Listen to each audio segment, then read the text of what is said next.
Welcome to the 8th lesson in a series on the engineering design process. Today we'll be talking about another aspect of prototyping, and that's learning how to control responses of our system. I'm Denny Davis. I'll be leading our discussion today. As you recall, we've been talking our way through this engineering design process. We're talking about prototyping and how to use prototypes to define details of our solution. Today we're going to be talking about dynamic responses in our system and how we can control those. You're probably familiar with the control we have in a robot when we're attempting to make a turn.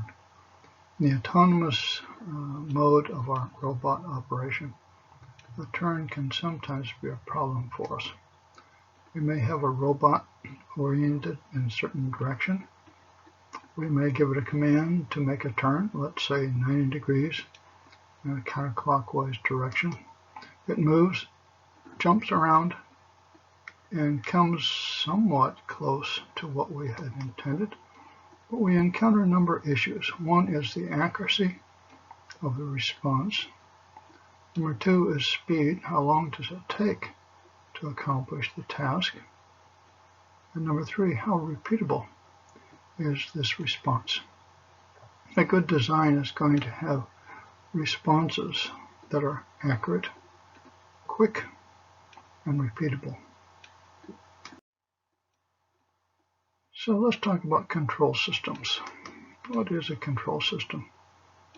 Basically, a control system is a system in which we have an input and an output. And there's something in between, either the dynamic of our system that we're controlling or the software, the logic, the control algorithms that we're using to give it commands. We need to understand how our input can be controlled such that the output ends up being what we desire. So a control system is basically a system that commands actions and then uses feedback to achieve the outcome that we have targeted. It often uses control commands to produce those desired results, hopefully very well. There are different types of control systems, and two major categories are open loop control and closed loop control. We'll be talking primarily about the closed loop control today. The simplest of those is on-off control.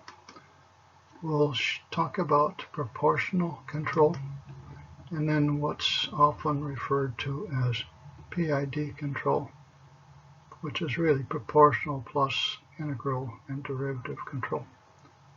So let's jump right in. First of all, let's contrast open loop and closed loop control. Open loop control is simply control that has no feedback. That means that power is applied to accomplish something. We apply it for a certain period of time and turn it off when we think that accomplishing our task will be done by removing the power at that point in time. There's no feedback that tells us when or how to control that power. Such as shown here, the object moves forward under full power. The power is removed when it first approaches the targeted position, which is the finish line here. But then it continues to move and overshoots.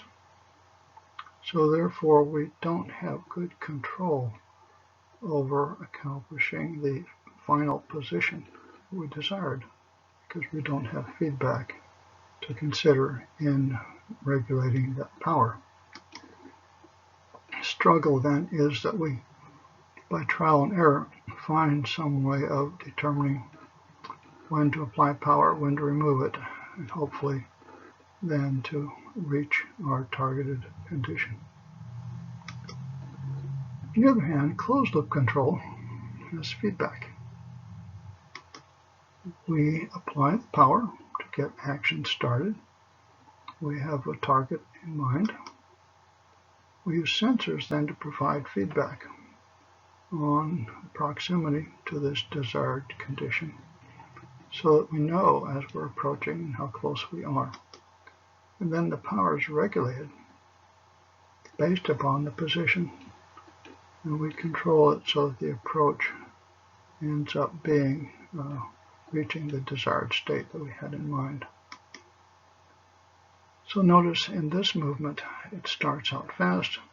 As it gets closer to the target, it slows down so that it can then be in a stop position when it reaches the target.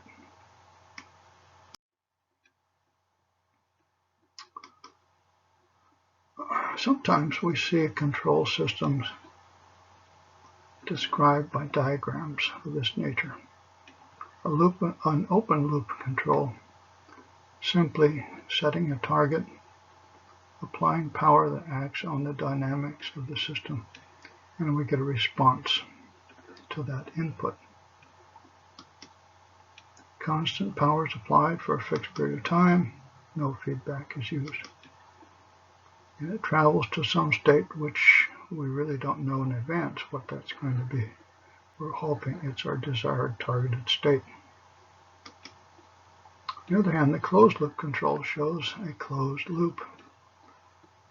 Set the target, we have power input, acts on the dynamics of the system. The system responds to that input, and as it's responding, there's a feedback that's provided to go back and compare with the target, and we know for that instant in time what the error is, how far away from the target we are. And that then is used to control this power input so that we're gradually moving our object closer to the target that we'd set earlier. So we have feedback here. We set the target, we apply the power, provide the feedback on the response we're getting, calculate the error continuously as we're moving, and the powers are being regulated as we have that feedback information on how close we are to the target or what the error is. The travel then converges to the target. We have to remember that we're talking about dynamic systems. A dynamic system is a system that has inertia so that it responds to forces, but there's acceleration to be considered as well. From Newton's second law, we know that the sum of forces acting on an object is equal to its mass times its acceleration. So at any time, forces are going to be in balance. When an object is stationary or moving at a constant speed, the external forces acting on the object should add to zero. However, when we have external forces that don't add to zero, the object is accelerating. It accelerates in the direction of the force imbalance. So if forces are acting in a certain direction, that's causing acceleration in that direction. The acceleration produces an internal force, which then adds to the external forces to give us that zero balance. Now, when external forces are removed and the object is in motion, the object is going to continue moving at a constant velocity. Remove the forces, if it's in motion, it's going to keep moving. So, what is it that caused the overshoot that we're seeing in the earlier example after the power is removed? The overshoot is caused because we have the inertia of the body in motion, and it's going to continue moving when you remove the power or the external forces. So it keeps moving, and it causes overshoot. Let's take a case where we're looking at linear motion. If we have an open loop system and we simply have this on-off control, let's say that at time 0 we apply a force to an object, and then we leave that force on the object until it reaches the distance x equal 1 meter. Then we remove that force. Now this graph shows the movement that we might expect under two different conditions. Note here that we're looking at time on the horizontal axis, travel distance on the vertical. So we're applying a force until the object reaches 1 meter, then we remove the force. There are two cases. The first case is if we have no friction. When we remove the force, what happens to the object's motion? Continues to move. And its velocity, which is the slope of that line, remains constant, so it just keeps moving at a constant velocity because there's no friction to slow it down. Now the object accelerates while it's under the force that's applied. The object continues moving then at a constant velocity after the force is removed. Second case is when we have friction. This time I'm going to assume that the friction is proportional to the velocity of the object. Notice now that the object accelerates as the force is applied. The object then stops after the force is removed, but it continues moving for some distance. Notice that its velocity decreases, its slope decreases as time progresses after the force has been removed. So it gradually comes to a stop. But notice that it stops at a position that is not the target.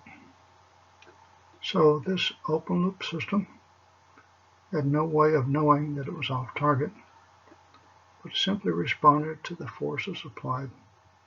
In both cases, it ends up missing the target. Overshoots the target in both cases. So what caused the overshoot here? The overshoot is because the moving object had some velocity, and that velocity will continue moving the object until friction or some other applied force resists its movement and it slows down and stops. Now let's look at the closed loop control. The simplest form of closed loop control is what we call proportional control. Remember, the closed loop has feedback. Its movement is monitored as the object is moving. Let's say we're starting at position x0, and this time it's going to move left to right. We're attempting to reach the targeted position xt on the right-hand side. As it's moving, we're measuring its actual position. We're calculating error to determine how far it is from the target. And that error is going to drive the corrective action or the force that's being applied. So if we're talking about proportional control, the applied force is going to be proportional to the positional error, that error, the distance from the target. So F sub p, the force with proportional control, is equal to some constant, k sub p, proportional constant, multiplied by the error, which is xt minus x. Notice in the second graph that I put on the screen here, the maximum force is going to be applied when the object is at x0. It's furthest away, the error is greatest. And that applied force is going to decrease and decrease until, as the object approaches the targeted position, the applied force actually becomes 0.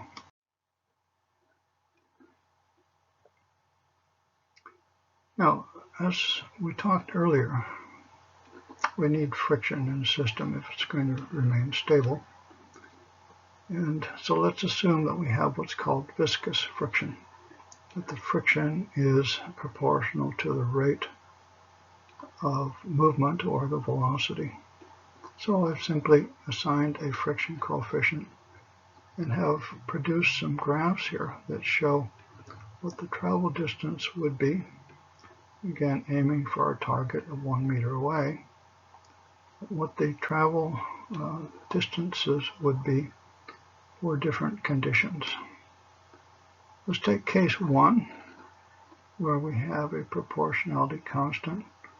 It's quite small. Notice that the curve, or the position, the object is moving very slowly toward the xt, or the 1 meter value. The object does not overshoot, so it gradually approaches that target, but very slowly. Case number 2, which is a higher proportionality constant, we see that the object again slowly approaches targeted value. There's no overshoot, no oscillation, but it does approach more quickly than with the smaller proportionality constant. Case number 3, again with a larger proportionality constant, we see that the object is now more quickly moving toward the target value, but it overshoots. In this case, it doesn't seem to have much oscillation. Case number 4, with still higher proportionality constant, we find that the object moves more quickly to the target value, it overshoots and oscillates about that targeted value. So the question is, what are the trade-offs here? With a small proportionality constant, we don't have overshoot, but it's slow as it approaches the target value. As we increase that proportionality constant, it increases the force applied, moves more quickly, but it has the tendency then to overshoot and oscillate. So we have to figure out what the right value is to produce the best response. Let's now take a look at what happens when, instead of viscous friction, we have what I'm calling kinetic friction. This friction sliding, it doesn't change with velocity, but it's whenever we have movement, we have friction. In this case, let's start with the highest proportionality constant. We see that we get overshoot, then undershoot, and it comes back toward the target, but it then seems to just drift along, never really converging on the target value. So the object twice overshoots and then slowly drifts toward xt. We take a smaller proportionality constant, it overshoots less, as we'd expect. It comes back down and seems to settle in there fairly quickly around the xt value. Still smaller, we find that it overshoots less, and then it has less force on it to bring it back to the targeted value. So it again starts taking a long time before it gets close to our targeted value. So it overshoots and very slowly drifts back. And then the smallest value, it slowly approaches xt. It does not overshoot, but is very slow to reach the target value. So again, trade-offs. High proportionality constant, in this case, causes more overshoot, but it has enough force to bring it back to where it overcomes that friction as it approaches the target value. With a low proportionality constant, we may avoid overshoot, but then it has such small force applied, it has a hard time getting back to the targeted value. So there are certain problems if we have just proportional control. One, we have a failure to make corrections when that applied force becomes quite small. Friction, drag, resist movement, and the corrective force, if it's less than friction, it's just not going to push the object all the way to the target value. So the time to reach a target then becomes too long. A low proportionality constant causes the object to respond too slowly. A high one causes it to overshoot, and then its oscillation causes it to take a long time to settle in. The solution is to make an additional correction when the error happens to be of one sign and it persists. So if the error is continually a positive error and it continually persists as a positive error, or maybe it's a negative error, but it continues to persist as a negative error. We're not getting oscillation about the line, but we have some offset that we're trying to overcome. We would add what we might call integral control. Let's take a look at integral control. When do we consider integral control? Whenever the error, which has been compiled over a recent time period, becomes significant, whether it's positive or negative. If it's a sizable quantity, then we might want to consider adding integral control. What do? We add a force to offset that offset. We add a force in proportion to the accumulated error during that time period. So the force component from the integral control would be a proportionality constant here, case of I, multiplied by the sum of errors that we have obtained in recent samples of the error while this object is in motion.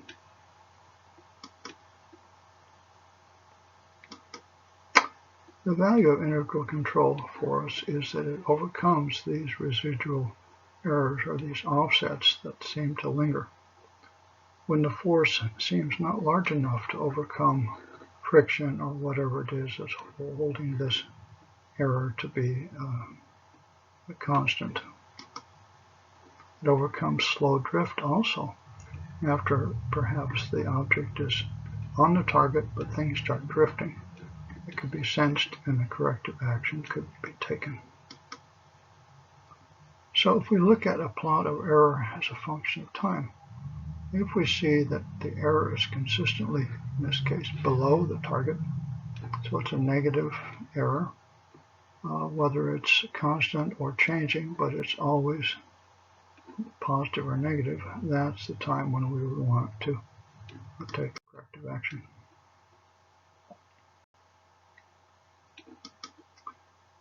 Another modification is to use derivative control. If you think about the term derivative, it's a rate of change. So we're talking about when a rate of error change over time is large. So the error is rapidly changing.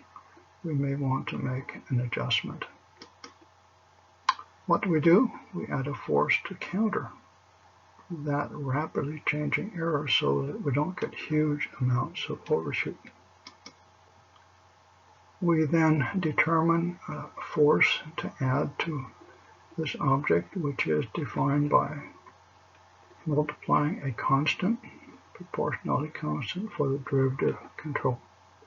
Multiply that onto the rate of error change per unit time, dE dt. So let's take a look at a previous set of curves that we had. Notice that in the case that we're looking at before, we had these displacements. The object was moving, but notice it's moving most rapidly as it's approaching the target value, 1. So if it's rapidly moving as it crosses that line, it's going to have a lot of overshoot. So by detecting the rate at which this error is growing or changing, we can sense that we need to start applying the brakes or some damping to slow the response and prevent some of this overshoot.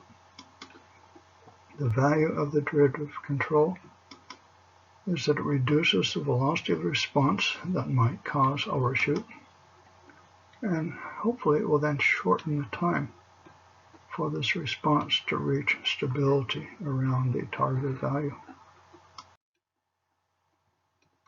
So in summary then, if we have PID control, which means it has proportional, integral, and derivative components to the force that's applied to the object, we have graphs that perhaps look like this. For proportional, we see that, well, let's look first at the uncontrolled. If we simply apply the force, take the force off, it's going to drift, okay? When we add proportional control, as it gets beyond the target, we start reversing the forces and start bringing it back under control. So the proportional brings it back then toward the targeted value, which is indicated by that horizontal line.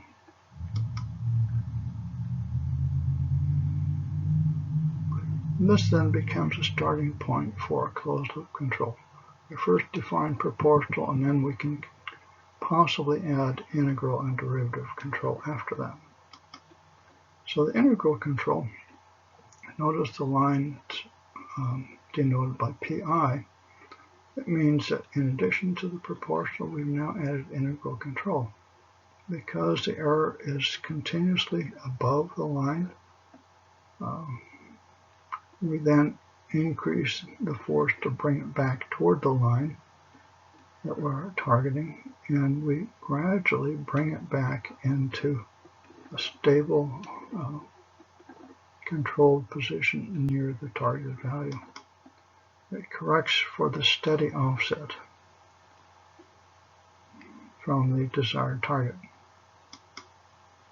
The derivative control then kicks in when we have high rate of change for the error. And so that then dampens the overshoot and brings it back into control more quickly. So how would we tune this if we have a system that has a proportional, integral, and derivative? How do we determine the constants for these different components? Some suggested steps are followed. Number one, we select Kp for the proportional.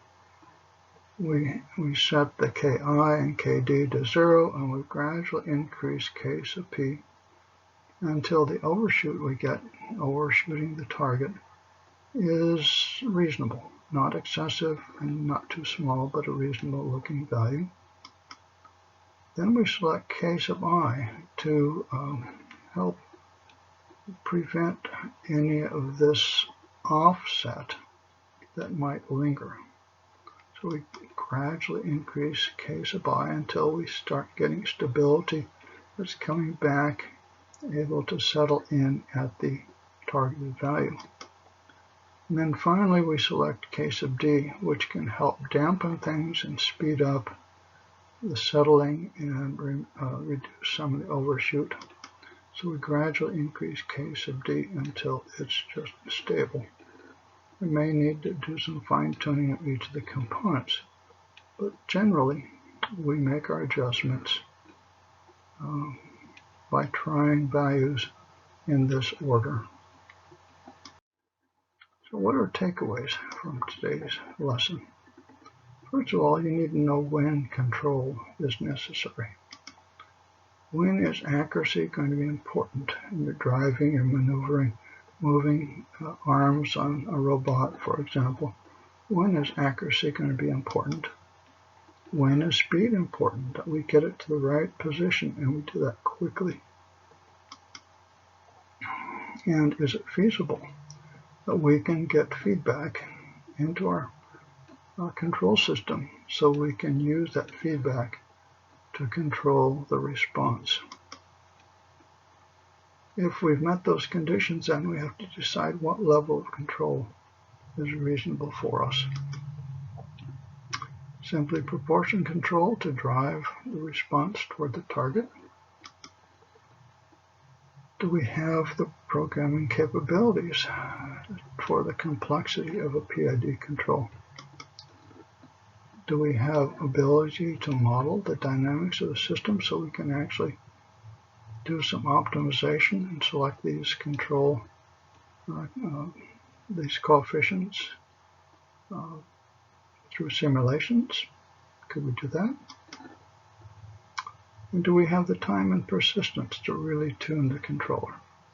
If we are not able to develop and control this system well, perhaps it's not justifiable to attempt to develop a PID control system. So here we are. We've today talked more about detailing our solution by looking at dynamics and how we can control responses. Next time, we're going to begin moving on to assembling a solution, but spending most of our time on how we can evaluate our solution with regard to what we're attempting to achieve. And then our final lesson on risk analysis will follow subsequent to that one. So thank you for joining us today. I hope this has been helpful to you. Thank the Roborators and Experts who participated in this series of lessons with me. Thank first for their providing the structure for the competitions we have and the motivation to learn engineering and apply it to our robot design. Thanks for joining us today. See you next time.